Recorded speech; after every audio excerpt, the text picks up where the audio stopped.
서해 피격 공무원 사건을 수사하는 검찰이 사건의 핵심 기관인 국정원을 압수수색했습니다. 탈북 어민 강제 북송 사건과 관련한 자료도 동시에 확보한 것으로 파악되는데 문재인 정부 대북 사건에 대한 검찰 수사가 본격화한 모양새입니다. 손효정 기자의 보도입니다. 서해 피격 공무원 사건을 수사하는 서울중앙지검 수사팀이 국정원에 대한 압수수색에 나섰습니다. 국정원이 사건 관련 첩보 보고서 등을 무단 삭제한 혐의로 박지원 전 원장을 고발한 지 일주일 만에 이뤄진 강제 수사입니다.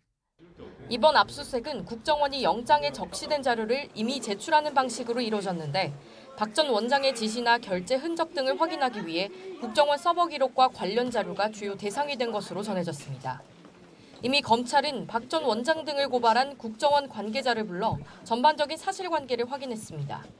또 윤영진 국방부 정책기획과장을 참고인 신분으로 불러 국방부가 2년 만에 고 이대준 씨의 월북을 입증할 수 없다며 입장을 뒤집은 배경을 집중 조사한 것으로 알려졌습니다. 수사팀 인원도 늘어났습니다. 검사 2명이 충원돼 모두 9명으로 늘어났는데 과거 국정원 댓글 사건 수사에도 참여한 디지털 포렌식 전문 검사도 포함됐습니다.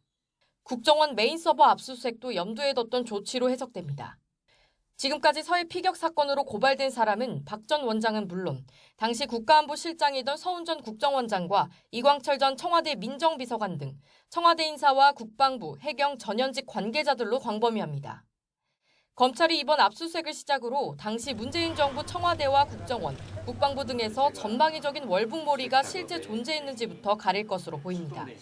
이번 압수수색에선 북송 당시 사진까지 공개된 탈북 어민 강제 북송 사건 관련 자료도 확보됐습니다.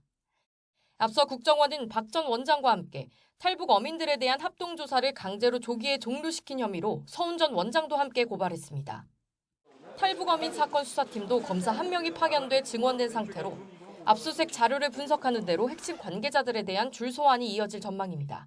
YTN 손효정입니다.